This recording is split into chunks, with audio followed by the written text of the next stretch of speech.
오늘 저는 여러분과 하나님의 선물이라 말씀 제목으로 함께 보시고자 합니다.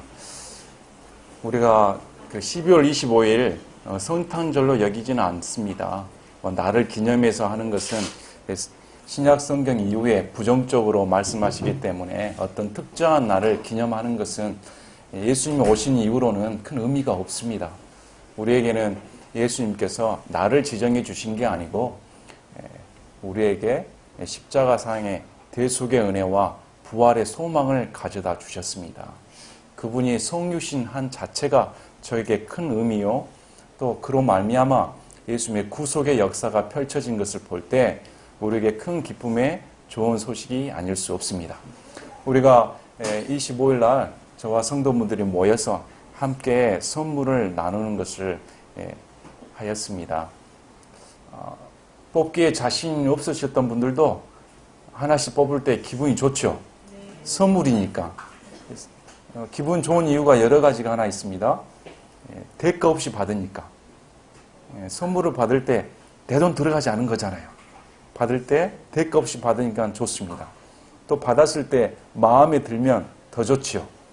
선물이라는 것은 우리 성경에 말한 것처럼 그 사람의 마음을 사로잡는다. 선물을 주는 건 좋은 겁니다. 내가 좋아하는 사람에게, 사랑하는 사람에게 마음이 가기 때문에 포장도 이쁘게 하잖아요. 저 사람이 받았을 때 최대한 기분이 좋게끔.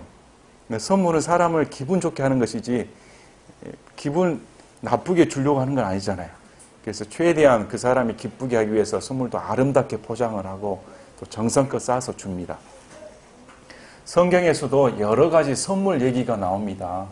특별히 하나님께서는 성경을 통해 우리 예수님을 우리를 위해 선물로 주셨다. 이렇게 성경에서 말씀이 나옵니다. 그래서 우리에게 선물은 어떤 의미가 있는가? 하나님의 선물은 무엇인가?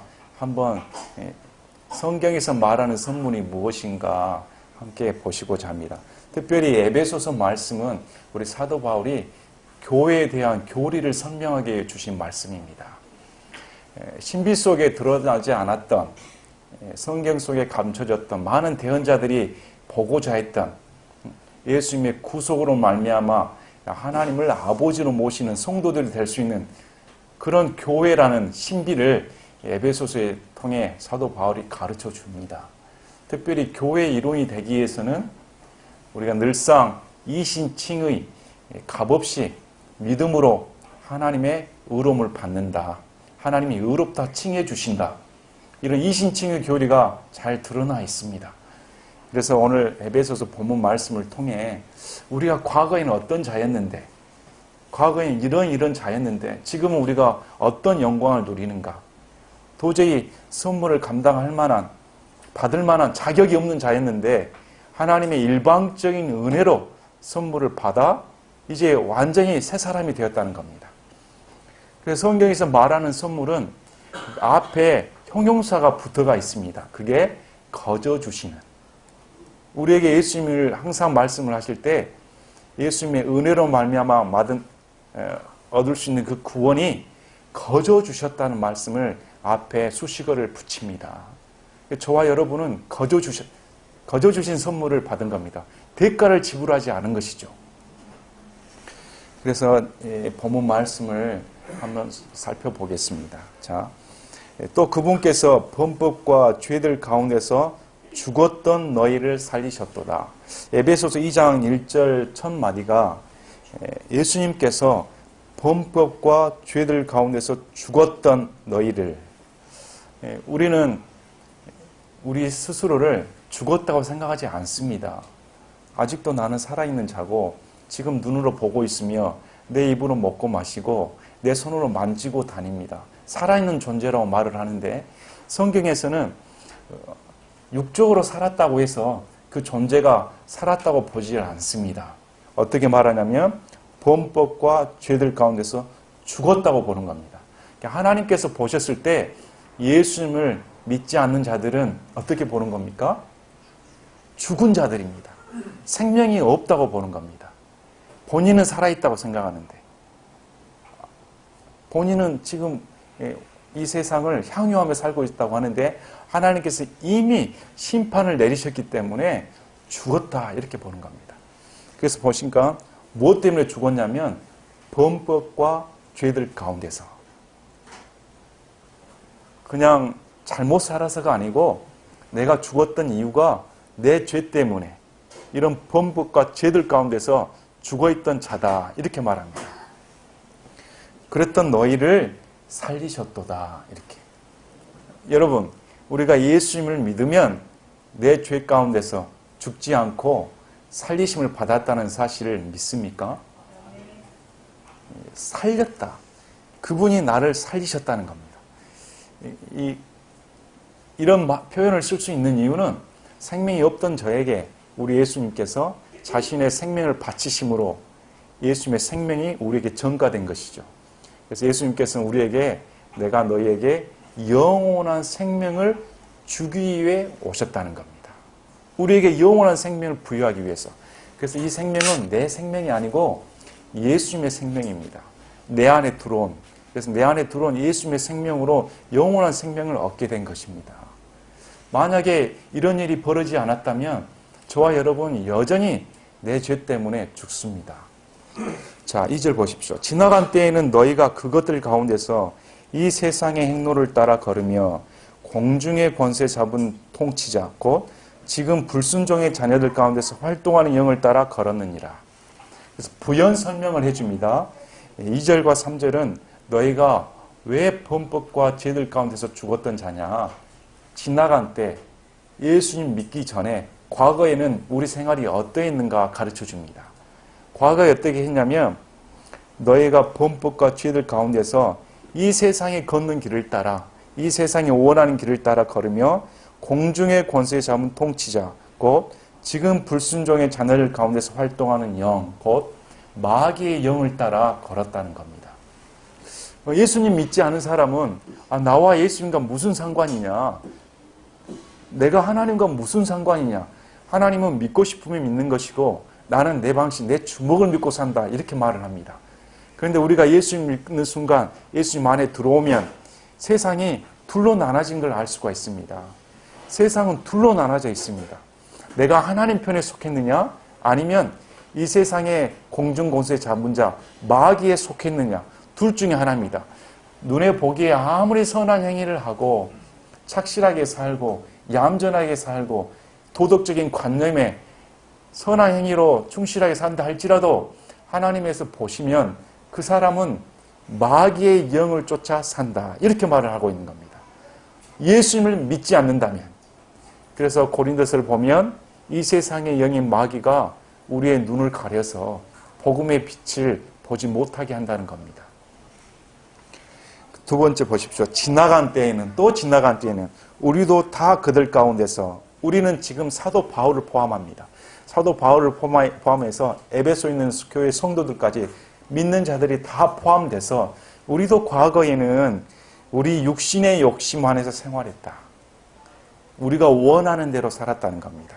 욕심과 생각의 욕망을 이루어 다른 사람들과 같이 본래 진노의 자녀들이었으나 하나님이 보실 때 하나님을 없이 살았다는 겁니다.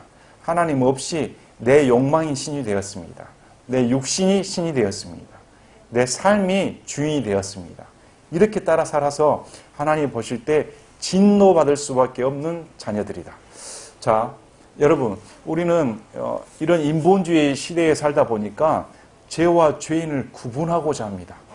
죄인은 미워하되 죄인은 용서하라. 참 멋진 말 같지 않습니까? 그러나 하나님 편에서는 그렇게 보지 않습니다. 죄와 죄인은 동일합니다. 죄인이 죄를 탐지기해서 죄가 들어온 것이지 죄인이 선한 행위를 갖고 있는데 죄가 들어왔다 이게 아닙니다. 그래서 하나님께서는 에스겔서 말씀을 통해 죄를 짓는 그 혼, 바로 그 혼은 죽을지니라. 그래서 죄를 처벌하지 않고 죄인도 똑같게 처벌받는 것입니다. 사람이 처벌을 받는 겁니다.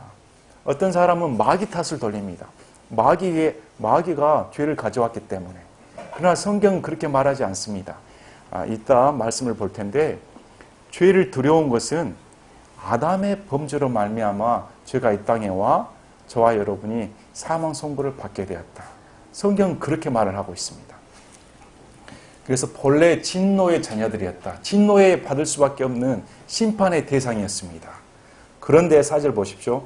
긍휼이 풍성하신 하나님께서 친히 우리를 사랑할 때 보여주신 자신의 크신 사랑으로 인하여,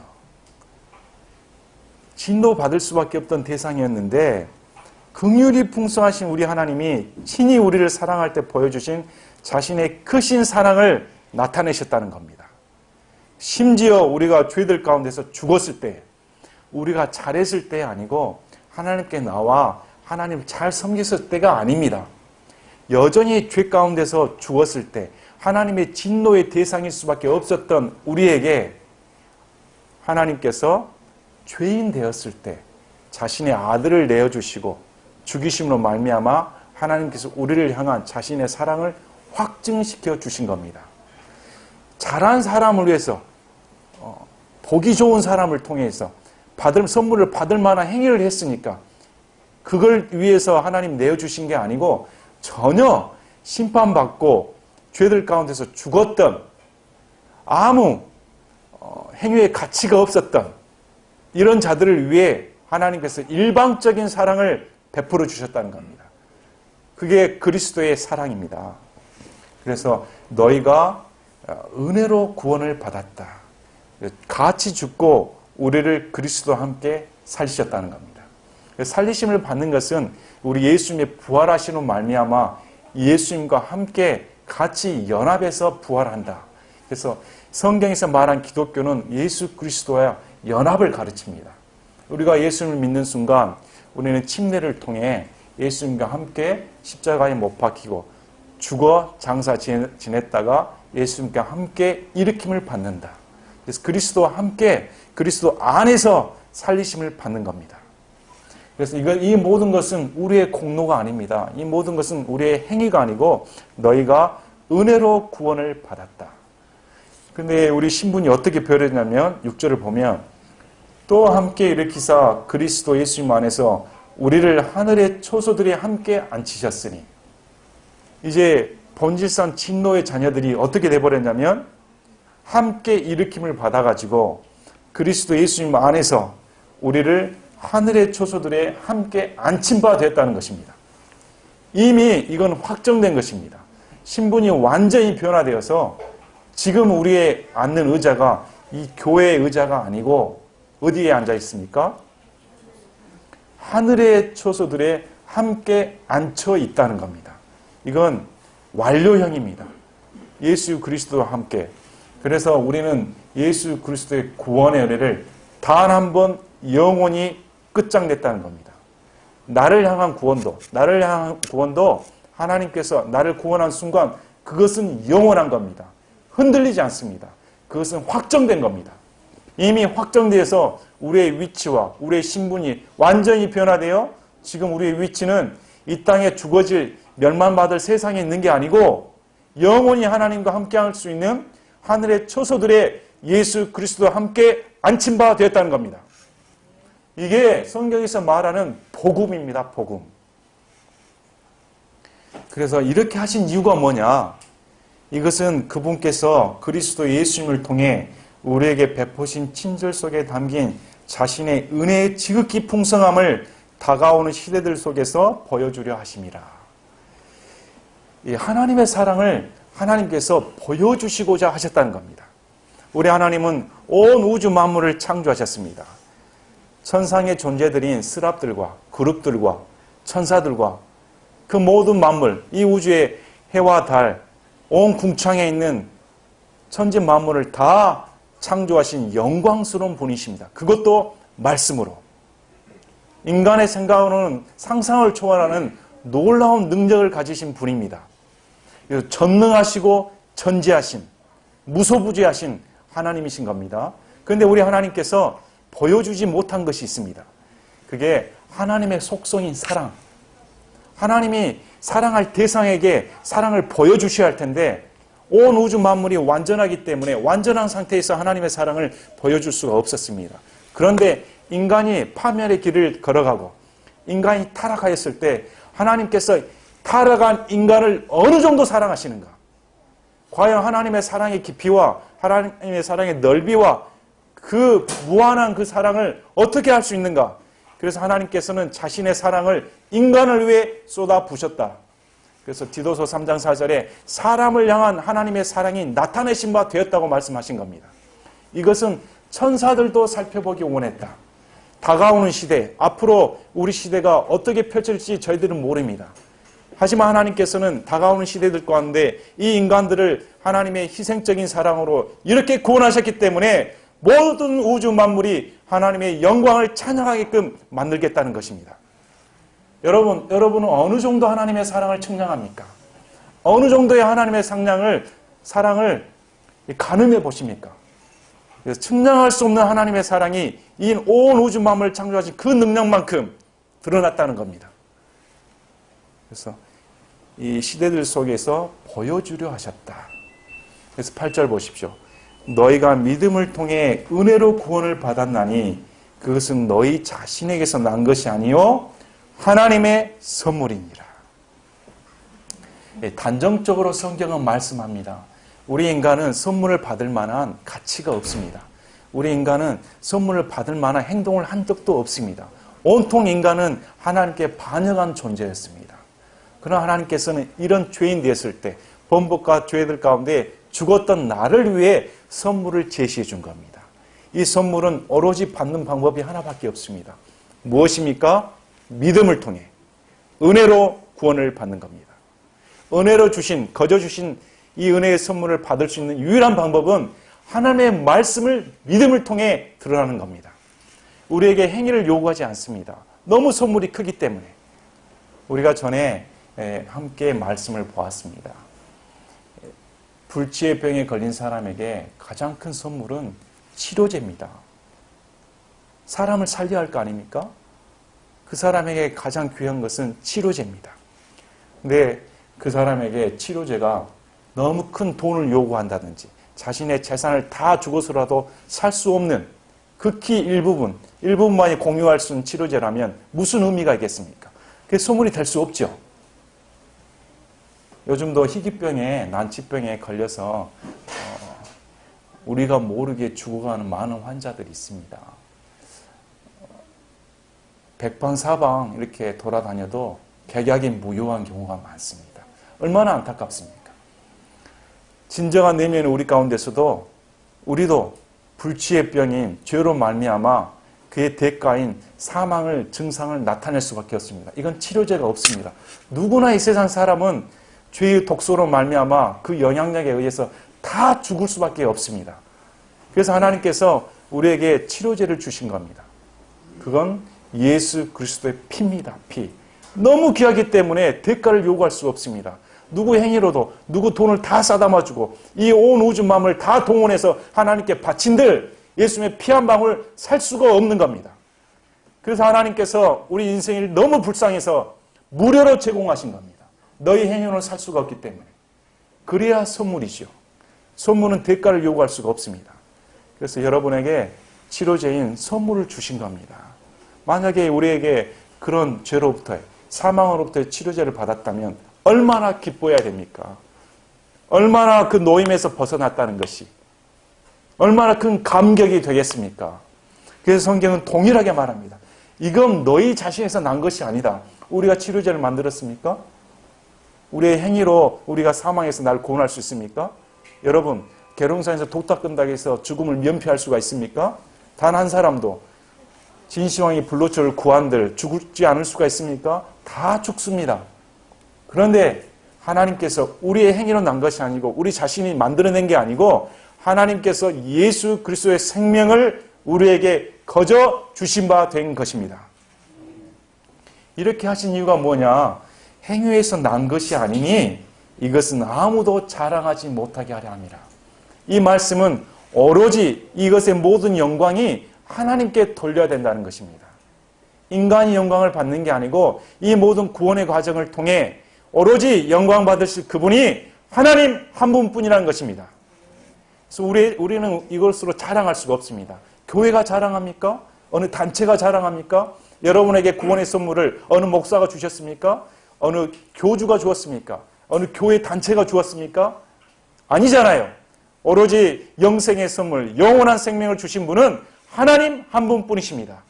그래서 교회를 자랑하는 게 아니고 단체를 자랑하는 게 아니고 나를 자랑한 게 아니고 철학을 자랑한 게 아니고 오직 자랑거리는 예수 그리스도 한 분뿐이신 겁니다. 그래서 보십시오. 우리는 그분의 작품이요 그리스도 예수님 안에서 선한 행위를 하도록 창조된 자들이니라. 얼마나 멋진 말씀입니까? 이렇게 작품을 만들어주신 분이 예수 그리스도라는 겁니다. 여러분의 인생을 통해서 내 삶이 왜 이렇게 저주받았나? 내가 다른 환경에서 자라났다면, 내가 다른 부모를 만났다면, 내가 다른 친구를 만났다면, 다른 학교에서 자랐다면, 다른 직장에 있었다면 수많은 불평, 불만이 많습니다. 이 세상 가운데 만족을 얻은 사람이 누가 있겠습니까? 그런데 하나님께서 이렇게 말씀하신 겁니다. 태어난 순간부터 예수 그리스도를 믿는 그 순간까지, 지금까지 너희는 나의 작품이다. 여러분이 하나님의 작품인 것입니다. 우리는 많은 유명한 화가들을 보십니다. 얼마나 정성을 쏟습니까? 이게 가짜인지 진품인지 화가 자신은 안다고 합니다. 아무리 가짜로 세밀하게 만든들 화가는 자신에게 그 작품에게 온 혼을 불어넣기 때문에, 숨을 불어넣기 때문에 아무리 모조품을 똑같게 만든다 한들 지은 사람은, 그린 사람은 자신의 작품을 알아본다고 합니다. 우리 청경자배 말이 많잖아요. 자신의 작품을 왜 모르겠습니까? 마찬가지로 우리 하나님이 저와 여러분을 만세 전부터 작품을 만드시기로 작정하셨다면 멋지지 않겠습니까? 여러분은 하나님의 작품인 것입니다. 그래서 이렇게 만든 게 그리스도 예수님 안에서 선한 행위를 하도록 창조됐다. 우리를 하나님께서 빚어가신 이유가 예수 그리스도 안에서 선한 행위를 하도록, 이것은 앞 구절 말씀과 대조적인 말씀입니다. 앞 구절 말씀에는 지나간 때에는 우리는 악한 행위를 하였습니다. 본질상 진노의 자녀들로 공중의 공세 잡은 자 마귀를 쫓아 육신의 정욕대로 살았습니다. 마귀가 있든 없든 간에, 마귀를 믿든 안 믿든 간에, 존재 자체를 부인하든 아니든 간에 성경에서는 마귀를 쫓아 살았다고 단정하는 겁니다. 그래서 내 눈에 보기 좋은 대로, 내 육신이 이끌리는 대로, 내 인생을 자랑하는 대로 누구든지 그 행동을 따라 살았습니다. 그러나 이제 예수 그리스도의 완에 왔을 때는 그렇게 살아서는 안 된다는 겁니다. 이제 우리를 하나님께 작품을 만드신 이유는 저와 여러분에게 선한 행위를 하도록. 그래서 예수 그리스도의 안에 들어오면 사람이 달라져야 됩니다. 이전처럼 살아서는 안 된다는 겁니다. 내가 학생이라면 학생답게 살아야 됩니다. 내가 남편이라면 남편답게, 아내라면 아내답게, 목사라면 목사답게, 성도라면 성도답게 예수 그리스도의 향기를 드러낼 줄 알아야 됩니다. 이런 점에서는 참 부끄럽습니다. 저 자신도. 그러나 말씀을 통해 그렇게 하도록 노력을 해야 됩니다. 그래서 우리가 그 행위 가운데서 걷게 하려 하심이라. 여러분, 결국 예수 그리스도께서 우리를 구원하신 목적이 뭡니까? 하나님과 함께 동행하기 위해서. 예수 그리스도와 함께 그런 삶을 살도록 부르셨다는 겁니다. 그래서 축복입니다. 축복. 세상 사람도 자기 주인의 삶을 따랐으면 종된 삶을 삽니다. 그걸 영광으로 삽니다. 주인의 삶이 너무 자신에게 영광이기 때문에, 하물며 우리를 부르신 예수 그리스도의 영광을 안다면 그분의 길을 쫓아, 그분의 삶을 쫓아 산다는 것이 저와 여러분에게 축복이 아니겠습니까? 당연히 축복이죠. 그래서 이런 말씀을 통해서 오늘 저와 여러분은 우리에게 주신 그 구원이 하나님의 선물이다. 그래서 하나님의 선물에 대해 제가 성경을 몇 구절 찾아봤더니 선물이 반복적으로 나온 말씀이 로마서 5장에 있습니다.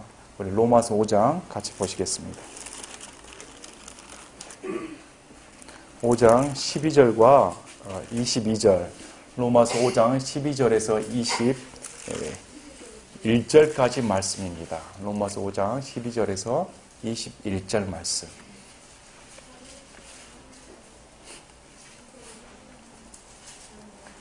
로마서 5장 12절에서 21절 말씀은 한 사람에 대한 얘기가 나옵니다. 한 사람에 대한 얘기.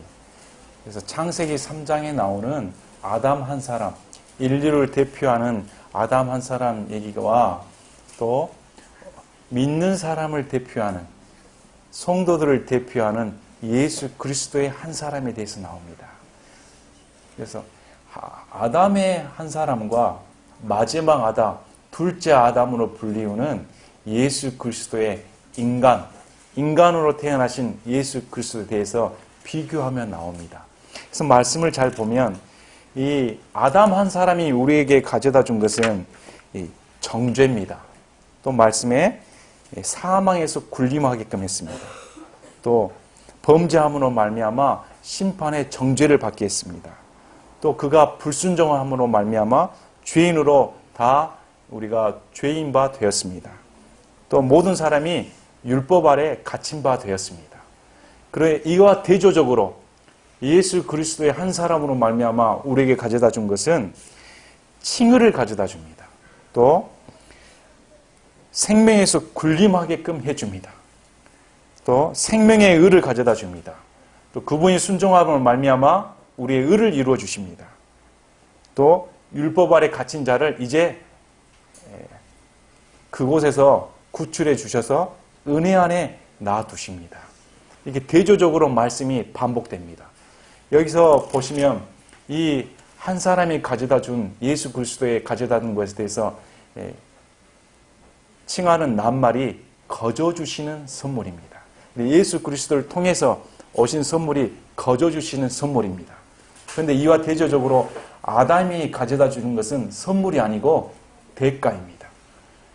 대가, 처벌. 그래서 아담 한 사람으로 온 것은 그 죄에 대한 대가를 지불하게끔 합니다. 그러나 예수 그리스도로 말미암아 온 선물은 거저 주시기 때문에 그 선물로 말미암아 우리가 풍성한 은혜를 누리게끔 해줍니다. 이게 반복적으로 교차되어서 나옵니다. 자 보십시오. 5장 12절에 그러므로 한 사람으로 말미암아 죄가 세상에 들어오고 죄로 말미암아 사망이 들어왔나니 이와 같이 모든 사람이 죄를 지었으므로 사망이 모든 사람에게 임하였느니라. 이 말씀은 복음서의 위대한 말씀 중에 하나입니다.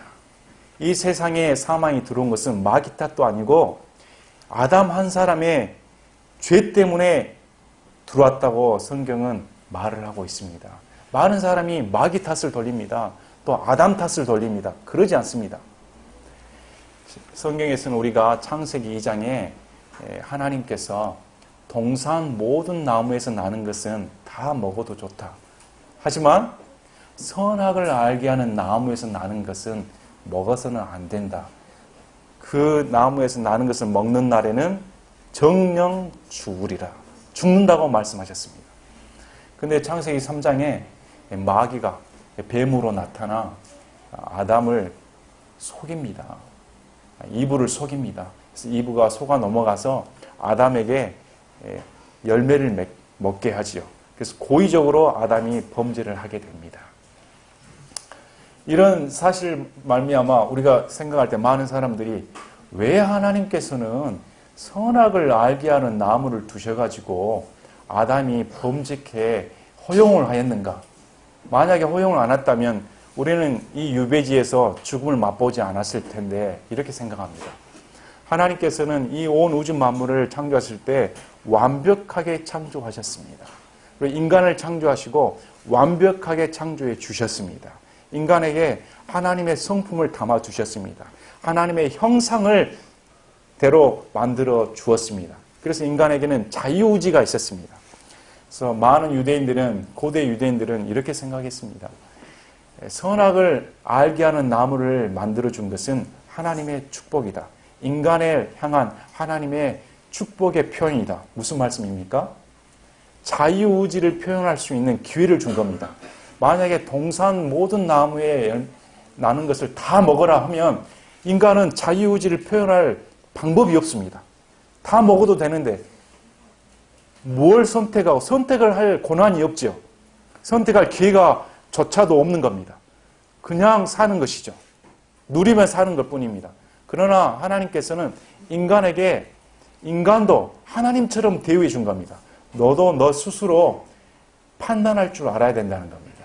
그래서 선악을 알게 한 나무를 먹는가 안 먹는 것은 너의 자유의지에 달렸다는 겁니다. 하나님은 강요한 적이 없습니다. 그러나 인간은 마귀의 말을 따랐습니다. 마귀의 말을 따라서 마귀가 어떻게 말을 하냐면 너가 나오는 열매를 먹게 되면 내 눈이 열려서 신들과 같이 될 줄을 하나님이 아신다는 겁니다. 그러니까 마귀가 하나님이 내가 신들과 될 줄 알고 못 먹게 했다. 이렇게 표현을 한 것이죠. 그래서 그 말을 듣는 순간 이브가 나무를 보았더니 이전과 다르게 보여버린 겁니다. 어떻게 보여버립니까? 먹은집도 하고 보암직도 하고 탐스럽다. 세 가지가 나옵니다. 그래서 육신의 정욕, 안목의 정욕, 인생의 자랑이 포함됐습니다. 육신적으로 먹고 싶다는 겁니다. 안목으로 보암직하게 보여져 버렸습니다. 그리고 그걸 먹는 날에는 신들과 같이 되는 인생의 자랑의 욕망이 들어와 버렸습니다. 이 세 가지는 저와 여러분에게 예수 그리스도께서 우리를 부활시키든지 휴거시키든지 하지 않는 이상은 늘상 갖고 갈 수밖에 없습니다. 이 세상의 공중권세 잡는 자 마귀의 지배 아래에 있기 때문에 이게 들어와 버린 겁니다. 그래서 보자마자 자신의 욕망에 이끌려서 먹게 된 겁니다.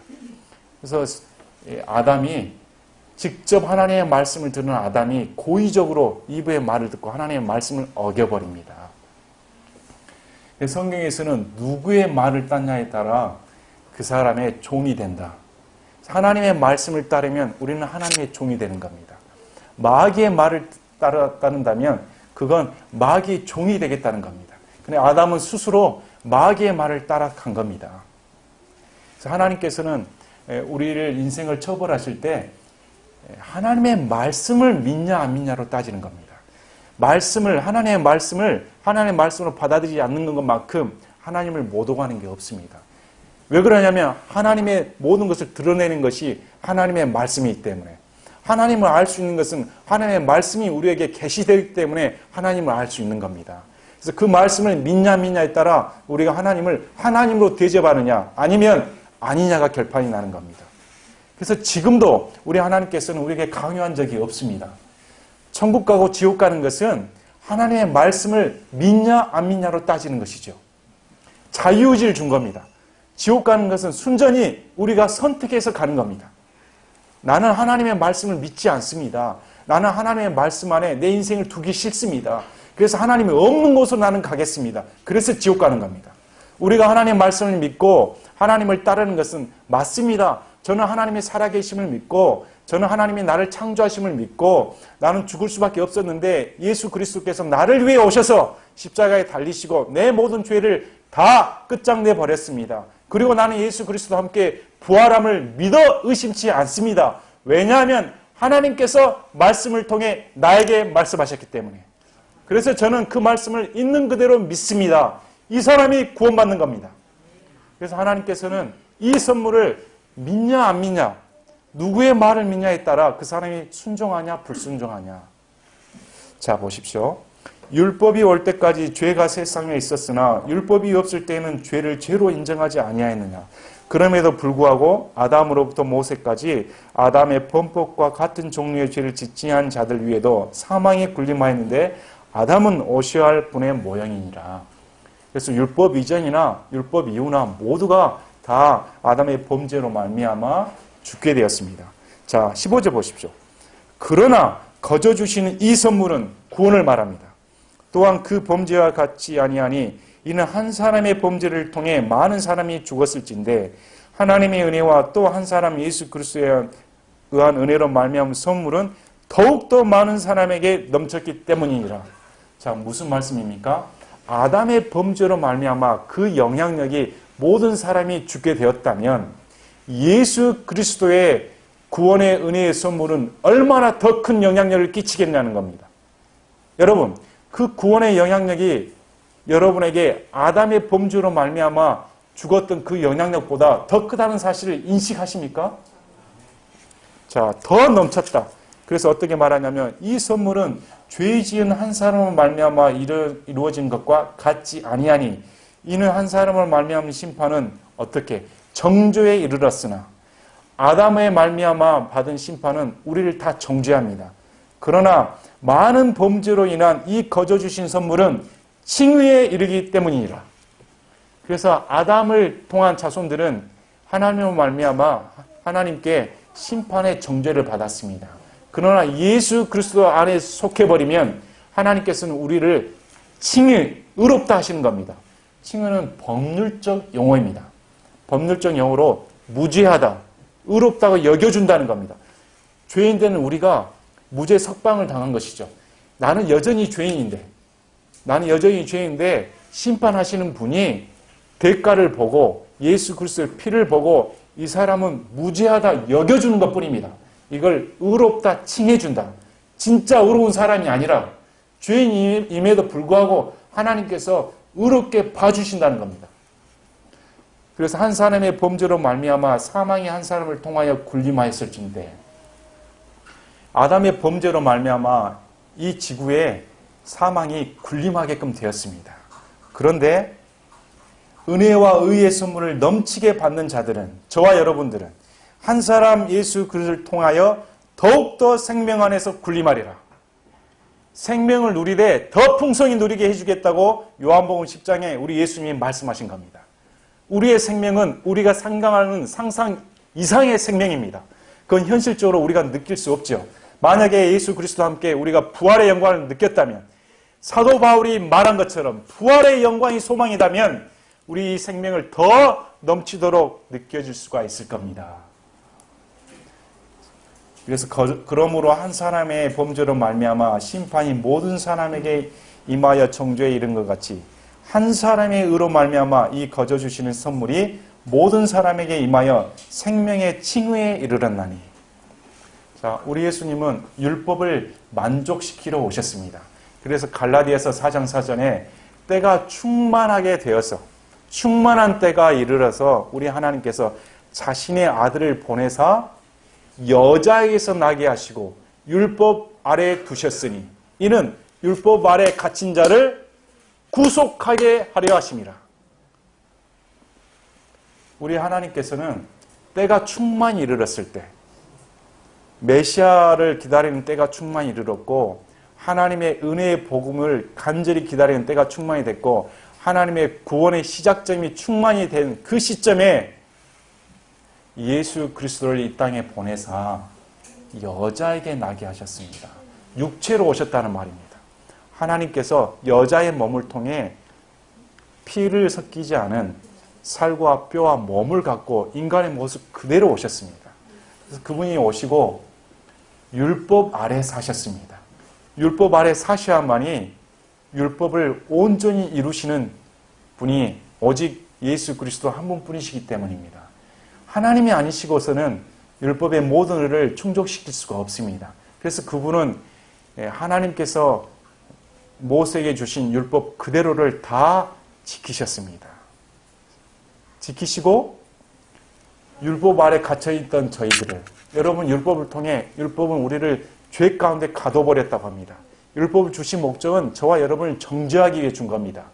율법으로 말미암아 우리에게 생명을 주고자 주신 게 아닙니다.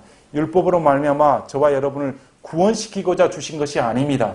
율법의 목적은 순전히 여러분의 눈을 통해 우리의 범죄한 사실을 알고 하나님의 은혜만을 바라보게끔 해주는 역할을 하는 겁니다. 그래서 율법 아래서 우리를 구출해서 하나님의 은혜 가운데 두어 어떻게 말씀합니까? 하나님을 아바, 아버지라 부르게 해주겠다는 겁니다. 입양시켰다는 겁니다. 마귀의 자녀에서 빼내가지고 하나님의 자녀로 완전히 바꿔버린, 호적이 바뀌어버린 겁니다. 완전히 바뀌어버린 신분을 주신 겁니다. 그래서 이게 하나님께서 말씀하시는 선물이다. 그래서 또한 보십시오. 19절 보면 한 사람의 불순종으로 말미암아 많은 사람이 죄인 된 것 같이 한 사람의 순종으로 말미암아 많은 사람이 의로운 자가 되리라. 아담은 하나님의 말씀을 어겼습니다. 그러나 우리 예수님은 하나님의 말씀을 완전히 일치시키기 위해 오신 분이십니다. 하나님의 말씀을 1.1획도 피하러 오신 분이 아닙니다. 오히려 하나님의 말씀을 완전하게 이루시기 위해 오신 분이십니다. 그분은 순종의 종입니다. 그분은 우리를 위해 하나님 아버지의 말씀 그대로 순종하신 분입니다. 그래서 그분이 완전히 순종하셨기 때문에 그 순종 때문에 저와 여러분이 의로움을 받을 수가 있게 된 겁니다. 그래서 또한 율법이 들어온 것은 범죄가 넘치게 하려 함이거니와 죄가 넘친 곳에 은혜가 더욱더 넘쳤나니. 범죄가 넘치게 하려고 율법을 주었습니다. 그러나 은혜를 넘친 것은 죄가 넘친 곳에 은혜가 더욱더 넘쳤다. 그래서 우리가 율법으로 말미암아 죄된 사실을 깨닫는 순간 은혜를 더 간절히 바라게 됩니다. 그래서 성경에서는 율법과 은혜를 혼합시키지 않습니다. 율법의 역할은 은혜를 바라보는 순에서 끝나는 겁니다. 은혜는 율법 안으로 절대 들어갈 수가 없습니다. 율법은 오로지 예수 그리스도의 공로로 다 완성돼 버린 겁니다. 은혜 안에 들어가려면 이 율법의 모든 행위는 예수님이 다 이루셨습니다. 저의 공로는 없습니다. 해야 은혜 안에 들어오는 겁니다. 그래서 플러스 알파를 더하는 것은 예수님을 안 믿는 것과 똑같습니다. 이것은 죄가 군림하여 사망에 이르게 한 것 같이 은혜도 의를 통해 군림하여 예수 그리스도의 우리 주로 말미암아 영원한 생명에 이르게 하려 함이라. 죄가 군림해서 사망에 이르게 한 것 같이 은혜도 의를 통해 군림하여 예수 그리스도 우리 주로 말미암아 영원한 생명에 이르게 하려 함이라. 그래서 저와 여러분이 이 선물로 말미암아 영원한 생명에 이르게 된 것입니다. 제가 대학교 때는 아마 약 25년 전 되는 것 같아요. 그때는 집회를 많이 했습니다. 저도 집회를 많이 다녔습니다. 요즘에는 사람들이 바빠서 집회를 다니기가 힘든 모양입니다. 서로 시간 내기가 어려우니까. 그 중에 제가 참석한 집회 중에 하나가 3박 4일 동안 성경 통독 집회가 있었습니다. 서울에서 그때 기억나기에 장충체육관인가? 이런 데서 3박 4일간 침구를 가지고 가서 거기서 숙식하며 3박 4일 동안 계속 성경을 읽습니다. 졸음이 오면 서서 읽고. 여러분 한번 3박 4일 동안 읽어보신 적 있으십니까? 그게 가능하더라고 보니까. 한꺼번에 읽으니까. 그때는 사람들이 많이 모였습니다. 많이 모여서 3박 4일 동안 읽는 가운데 이게 가능하다는 걸 알았습니다. 창세기부터 쭉 읽어갑니다. 점심시간하고 화장실 가는 잠깐의 쉬는 시간만 빼놓고는 계속 성경 통독하고 마지막에 요한계시록을 읽을 때는 전부 다 서서 읽습니다. 3박 4일 동안 쭉 읽어가면서 사람들이 공통적으로 느끼는 점이 하나 있습니다. 이게 정독이 아니니까 그냥 넘어가는 거잖아요. 하나하나 잘 따져보지 못하니까 공통적으로 느끼는 게 뭐냐면 처음부터 끝까지 하나님께서 우리에게 구애하신다. 애정의 손길을 계속 펼치신다는 겁니다. 계속 찾아가십니다. 처음부터 끝까지 사랑의 손길을 끊임없이 베푸십니다. 이게 공통적으로 느껴요. 와, 하나님이 인생이 무엇이라고 창세기부터 요한계시록까지 이렇게 사람을 위해 헌신하면서 찾아가시는가. 여러분, 하나님에 대한 생각을 달리 하십시오. 하나님의 사랑은 측량할 수가 없습니다. 창세기부터 우리 하나님이 얼마나 인생에게 쏟아붓는가. 아담을 먼저 찾아오십니다. 아담아 내가 어디 있느냐. 그리고 바벨탑 사건에서도 바벨 도시가 하나님을 대적할까 봐 하나님께서 찾아오셔서 바벨을 은혜로 흩으십니다. 흩어져야 구원할 수가 있죠. 그 전에도 하나님의 아들들이 사람의 딸들의 아름다움을 보고 이 세상에 죄악으로 가득하니까 우리 하나님이 노아를 찾아오십니다. 또 반복적으로 하나님께서 아브라함을 찾아오셔서 구속의 열쇠를 펼치십니다. 아브라함에게 미리 말씀해 주십니다. 너희 자손이 이집트에 끌려가 이런 세월을 보낸다. 그리고 나서 모세라는 대언자와 지도자를 찾으시고 모세를 찾아오십니다. 또 모세야 모세야 부르십니다. 이렇게 구원의 역사를 계속 이스라엘이 반복적으로 하나님을 대적하고 우상숭배의 죄를 빠졌을 때도 여러 대언자를 보내서 하나님께 돌이키라고 계속 보내십니다.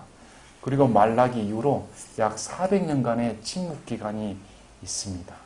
400년 기간의 침묵 기간이 끝난 후에 그토록 고대하던 메시아가 육신의 몸을 입고 이 땅에 오십니다. 이제 직접 찾아오십니다. 대언자를 보내지 않고 말씀으로 하시지 않고 말씀이신 그분이 직접 인간의 몸으로 인간을 찾아오신 겁니다. 인간에게 가장 접근 방법이 뭐가 있겠습니까? 인간의 마음을, 인간의 몸을, 인간의 고통을 잘 헤아려 줄 수 있는 것이 무엇이겠습니까? 하나님이 인간처럼 되어서 나도 너와 똑같이 고난을 당했다. 나도 너와 똑같이 이 세상에 살았다는 겁니다.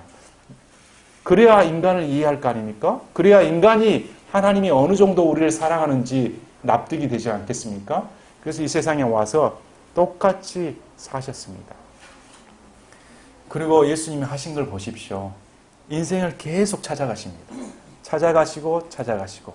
그래서 인자가 온 것은, 사람의 아들이 오신 것은 섬김을 받으려 한 게 아니고 오히려 자기 몸을, 자기 생명을 많은 사람의 대속물로 주기 위해 왔다. 예수님께서 오신 목적이 내가 왕으로서 너희들에게 섬김을 받으러 온 게 아니고 오히려 죄인들을 위해 나의 생명을 대속물로 내놓기에 왔다. 이렇게 말합니다. 그리고 죄인들 하나하나를 찾아갑니다. 마태를 찾아가시고 베드로를 찾아가시고 사마리아 여인을 찾아가시고 삭개오를 찾아가시고 끊임없이 찾아가십니다. 그분이 오늘 저와 여러분을 찾아가신 겁니다. 여러분은 어떤 하나님을 믿습니까? 여러분은 어떤 예수님을 믿으십니까? 그분이 여러분을 찾아오신 걸 믿습니까? 우리가 찾아온 게 아닙니다. 우리가 찾은 게 아니고 그분이 먼저 찾아오시고 우리에게 선물을 주시기에 오셨다는 겁니다. 그래서 이 선물은 저와 여러분에게 어느 정도의 값어치가 있는가? 이 선물은 제가 여러분이 받은 선물이 어느 정도의 큰 선물인가? 너무 우리가 가볍게 여기지 않나? 너무 우리가 세상 사람과 똑같게 이 선물을 등한시 여기지 않나? 이런 생각을 갖습니다. 이 선물은 거저 주신 선물이고 측량할 수 없습니다. 하나님 편에서는 이 선물은 희생입니다. 하나님 편에서는 희생의 대가를 주고 주신 겁니다. 인간 편에서는 아무것도 아니고 그냥 거저 받은 것이죠. 인간 편에서는 너무 한 것이 없습니다. 그조차도 참 부끄러울 따름입니다. 그러나 이 선물을 믿음으로 받고 영원한 생명에 이르게 하셔서 하나님의 자녀로 이제 하나님의 성품에 참여하여서 아담은 육신의 몸을 입고 살았습니다. 그러나 우리는 부활하면 아담의 몸이 아니라 예수 그리스도의 몸과 같은 영광스러운 몸으로 변화되는 것입니다. 이러한 선물이 저와 여러분에게 주어졌다는 것이 너무너무 귀하고 값지다. 깊이 새겨보는 시간이 되셨으면 합니다. 저희가 기도하고 마치겠습니다.